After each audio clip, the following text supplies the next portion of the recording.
শুধু জামাত ইসলাম আপনি আপনার মধ্যপ্রাচ্য থাকা বিভিন্ন দেশ থেকে বাংলাদেশে ইসলাম প্রচারের কথা বলে তারা একটি অনুদান আপনার নিয়ে আসেন দীর্ঘ সময় ধরে, এবং বাংলাদেশের মানুষ জানতো না আসলে এই টাকাটা কাদের টাকা। এটা যে বাংলাদেশের মানুষের হকের টাকা, এদেশের মুসলমানদের নাম করে আনে সেই হকের টাকাটা তারা এনে এই সংখ্যাটা শত শত কোটি টাকা, সেই টাকাটা কিন্তু তারা আপনার তাদের সংগঠনের নামে ব্যয় করেছে। এবং আপনি বিভিন্ন প্রতিষ্ঠান তারা গড়ে তুলেছে, সেই প্রতিষ্ঠান আবার তাদের নিজেদের লোকই নিয়োগ দিয়েছে। বিশ্ববিদ্যালয়গুলিতে তারা আপনি এক একটা ছাত্র সংসদে তারা 30, 35, 40, 50 কোটি টাকা খরচ করেছে। যতগুলো ছাত্র সংসদ নির্বাচন হয়েছে সবগুলো ছাত্র সংসদে ছাত্র দলের ভরাডুবি হয়েছে। তার মানে দেশের ছাত্ররা, শিক্ষার্থীরা ছাত্র দলের আচরণে সন্তুষ্ট না, এটাই তো প্রমাণ হয়। না দেখুন, আপনি যেটি বললেন সেটি 5ই আগস্ট পরবর্তী সময়েরই ঘটনা আর কি। 5ই আগস্টের কয়েকদিন পরেই আসলে ছাত্র সংসদগুলো এই নির্বাচনগুলো হয়েছে। আপনি যেই সংগঠন ছাত্র সংসদে ইতিবাচক ফলাফল পেয়েছে তারা দীর্ঘ সময় তারা ছাত্রলীগের সাথে ছিল, ছাত্রলীগটি করেছে, এবং তাদের প্যানেলের অনেক যাদেরকে প্যানেলভুক্ত করা হয়েছে তাদের সাথে ছাত্রলীগের একটা ইন্টার কানেক্টিভিটি ছিল। আমি বলছি না যে ছাত্রলীগের ভোটেই তারা হয়েছে। আপনি দেখেন যে তারা যেই রাজনীতিটা করছে, এবং আমরা একদিকে প্রোপাগান্ডার শিকার হয়েছি, অপপ্রচার, একটা মিস ইনফরমেশন ডিসইনফরমেশনের মধ্যে আমরা পড়ে গিয়েছিলাম।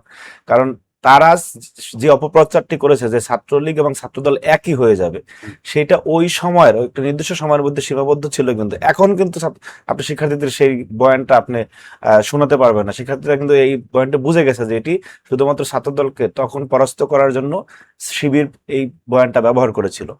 এখন দেখেন যে অনেকগুলি নিয়ামক শক্তি আছে যে ওই নির্বাচনে তাদের জেতার।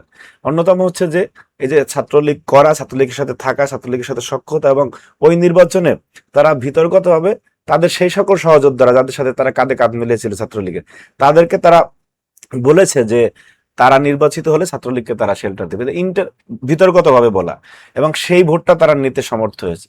সেকেন্ড কথা হচ্ছে তারা যে আপনার একটা ওয়েলফেয়ার পলিটিক্সটা করেছে আর কি। দেখুন, একটা কথা আছে যে পেটে খেলে পিঠে সয় আর কি। আমি কোনো শিক্ষার্থী ভাই বোনকে ছোট করতে চাচ্ছি না, কিন্তু মানুষ যে কাউকে কিছু দিলে যে বায়াসড হয় বা পক্ষপাত তুষ্ট হয়, এটি কিন্তু একটা স্বাভাবিক ম্যানার মানুষের হতেই পারে।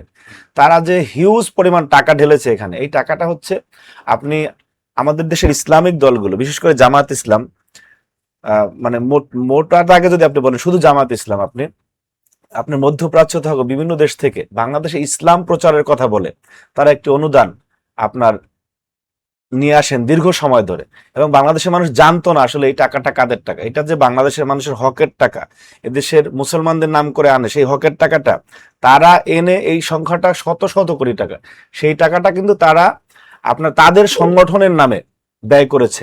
এবং আপনি বিভিন্ন প্রতিষ্ঠান তারা গড়ে তুলেছে, সেই প্রতিষ্ঠান আবার তাদের নিজেদের লোকই নিয়োগ দিয়েছে। বিশ্ববিদ্যালয়গুলিতে তারা আপনি এক একটা ছাত্র সংসদে তারা 30, 35, 40, 50 কোটি টাকা খরচ করেছে।